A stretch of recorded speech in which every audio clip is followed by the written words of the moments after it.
Hello guys, in this video I'm going to show you how to make adjustments to your picture on the InShot application. But first I just want to mention, don't forget to subscribe to my channel because at 10,000 subscribers I am going to show you my whole YouTube revenue statistics and growth strategy, how to make money online. Now let's jump into it. First of all, open the app on your phone, go to this create new section, and after that tap on the photo button.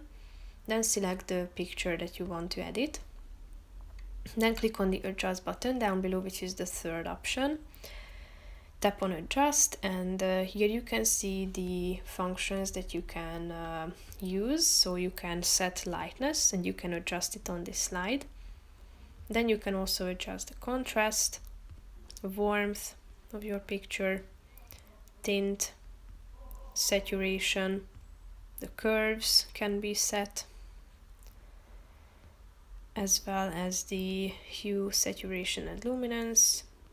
You can adjust the fade, highlights, shadows, color, hue, vignette, sharp. You can also sharpen it.